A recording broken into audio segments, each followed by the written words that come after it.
Hello दोस्तों, once again welcome in my YouTube channel. दोस्तों, आप सभी लोगों को पता है बिहार सरकार के द्वारा माननीय सुप्रीम कोर्ट में जो एसएलपी दायर किया गया था, आज उसकी सुनवाई हुई है। फाइनली उसमें क्या हुआ है, इन सभी पॉइंट पर मैं आपसे बात करने वाला हूं। आप सबके दिमाग में कुछ क्वेश्चन भी चल रहा है। पहला क्वेश्चन तो ये चल रहा है कि क्या अब डीएलएड का जो रिजल्ट है वो हमें देखने को मिल सकता है या नहीं मिल सकता है। दूसरा क्वेश्चन आप लोगों के दिमाग में ये भी चल रहा होगा कि बिहार सरकार क्या दोबारा एसएलपी दायर कर सकती है, नहीं कर सकती है। आज के केस में फाइनली किसकी जीत हुई है, इन सभी पॉइंट पर मैं इस वीडियो में आपसे डिस्कस करने वाला हूं। वीडियो को शुरू करने से पहले मेरा आप सभी लोगों से रिक्वेस्ट है दोस्त, अगर आप चैनल को सब्सक्राइब नहीं किए हैं तो प्लीज़ आप लोग चैनल को जरूर सब्सक्राइब करिए, क्योंकि अब आप सबकी ज़रूरत पड़ने वाली है। अब आप लोग की साथ की ज़रूरत पड़ने वाली है, क्योंकि आप लोगों को पता है बिहार सरकार डीएलएड का रिजल्ट अभी निकालने के मूड में नहीं है। तो हम लोगों को एक ट्विटर कैंपेन करने की बहुत सख्त आवश्यकता है दोस्त। तो आप सभी लोगों से मेरा रिक्वेस्ट है, आप सभी भाई बहन इस चैनल को सब्सक्राइब कर लीजिए और इस वीडियो के कमेंट बॉक्स में मैं अपने टेलीग्राम चैनल का लिंक भी सेंड कर दे रहा हूँ, आप उससे जुड़ जाइए। हम लोगों को अब ट्विटर अभियान की सख्त आवश्यकता है दोस्त, क्योंकि जो बिहार सरकार है वो अब ये मानकर चलिए दोबारा एसएलपी दायर करने पहुंचेगी और अब हम लोगों का जो रिजल्ट है वो बहुत लेट करने वाली है। तो आपकी इस पर क्या प्रतिक्रिया है, आप ज़रूर कमेंट करिएगा और आप सभी लोग ज़्यादा से ज़्यादा आप ऐड होइए और इसके बारे में आप सभी लोगों को बता दिया जाएगा। चलिए अब मैं मुद्दे की बात करता हूँ कि आज के केस में फाइनली हुआ क्या है। तो मैं आपको सिर्फ कंक्लूजन बताऊँगा कि आज के केस में फाइनली हुआ क्या है। सबसे पहले मैं आप लोगों को बताना चाहता हूँ, जब हम लोगों का जब केस था ये सुना जाने लगा तो माननीय सुप्रीम कोर्ट के जो जज महोदय थे उनके द्वारा यही बताया गया है कि जो डीएलएड और बीएड का जो मुद्दा है ये माने कई हाई कोर्ट के द्वारा इसको सॉल्व किया गया है, इसको सॉर्ट आउट किया गया है। तो इस केस को आप लोग एसएलपी यहाँ दायर करने क्यों चले आए।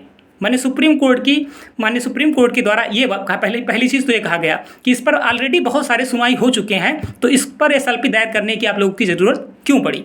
दूसरा चीज़ कहा गया माननीय सुप्रीम कोर्ट के द्वारा कि इसका जब नोटिफिकेशन आया था तो ये सच है कि बीएड और डीएलएड दोनों वैलिड थे, लेकिन जब इसका रिजल्ट आया तब तो आपका एग्जाम नहीं हुआ था, तो आपने बीएड का एग्जाम क्यों लिया, पहली चीज़। दूसरी चीज़, अगर आपने मान लीजिए एग्जाम ले लिया तो अब जब सारी चीज़ क्लियर हो गई है तो आप डीएलएड का रिजल्ट क्यों पेंडिंग किए हैं, क्यों उसको रोके हुए हैं, आप उसको अलाउ क्यों नहीं कर रहे हैं, उसको जारी क्यों नहीं कर रहे हैं।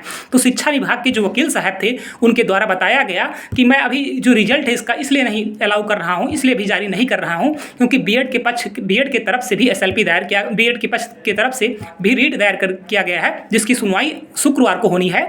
और बिहार सरकार के द्वारा भी एसएलपी माननीय सुप्रीम कोर्ट में दायर किया था, इसलिए इसका रिजल्ट अभी पब्लिश नहीं किया गया है।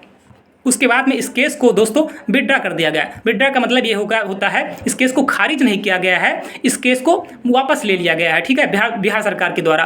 अब बिहार सरकार की इसमें चालाकी आप देखिए, बिहार सरकार केस को क्यों वापस लेती है, क्योंकि अगर आज एक केस वापस ना लेती तो यहाँ पे 1 to 5th में बीएड पूरी तरीके से बाहर हो जाता। अब बिहार सरकार इस केस को दोबारा वापस ले ली है, अगर ना लेती केस तो आज ही केस खारिज हो जाता। अगर खारिज होता तो आप दोबारा एसएलपी दायर करने वहाँ पे ना पहुँच पाती। और बिहार सरकार जब इस केस को वापस ली है तो इसका यही मतलब है कि बिहार सरकार दोबारा फिर से बदलाव के साथ में माने सुप्रीम कोर्ट में फिर से एसएलपी दायर करने जाने वाली है। इस चीज को आप लोग समझिएगा, बिहार सरकार की चालाकी। बिहार सरकार दोबारा एसएलपी दायर करने दोस्तों माने सुप्रीम कोर्ट में पहुंचेगी बदलाव के साथ में, ये चीज आप ध्यान दीजिएगा। और शुक्रवार को भी फिर से फैसला, शुक्रवार को एक और आपका हेयरिंग लगा है, जो बीएड के साथी हैं उन लोगों के द्वारा केस दायर किया गया है, जिसकी जो सुनवाई प्रशांत भूषण जी करने वाले हैं। उसके बारे में मैं अलग से बताऊंगा आपको, शुक्रवार की उसकी सुनवाई होने वाली है, ठीक है। तो उसका मैं अलग से वीडियो अभी बना दूंगा, उसमें क्या क्या होने वाला है, डीएलएड की तरफ से कौन से वकील हैं, इन सारी चीज़ों पर मैं आपको अलग से डिस्कस करने वाला हूँ। तो बस मैं आप लोगों से बस इतना ही कहना चाहता हूं आज के केस के बारे में दोस्तों। बिहार सरकार का जो कंक्लूजन निकल के आया है, यही निकल के आया है कि बिहार सरकार बीएड के साथ में पूरे दम के साथ में तन मन धन से बिहार के जो बीएड के पक्ष में पूरी तरीके से खड़ी हुई है और डीएलएड के भाई बहनों के साथ में कहीं ना कहीं गलत कर रही है। आप बताइए, जब आप आज अगर आप चाहते कि केस सॉर्ट आउट हो जाए तो आज पूरी तरीके से सॉर्ट आउट होता, लेकिन आपने अपने कदम को पीछे हटा लिया। क्यों? क्योंकि आपको डर था कि हम हारने वाले हैं, इसलिए।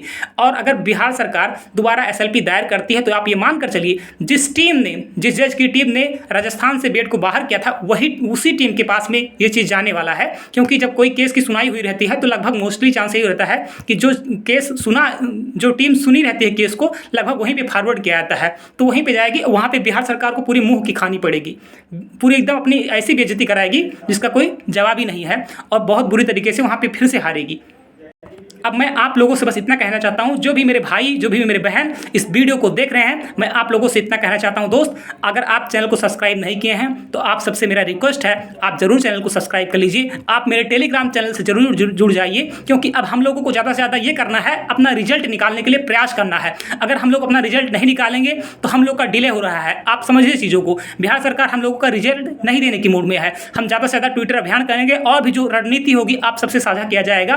तो आप लोग भाई बहनों से मेरा रिक्वेस्ट है, जो भी हमारे डीएलएड के भाई बहन हैं, आप चैनल को जरूर सब्सक्राइब कर लीजिए और इस वीडियो के कमेंट बॉक्स में मेरे टेलीग्राम चैनल आपको मिल जाएगा, आप उसे ज्वाइन जरूर कर लीजिए। थैंक यू सो मच दोस्तों।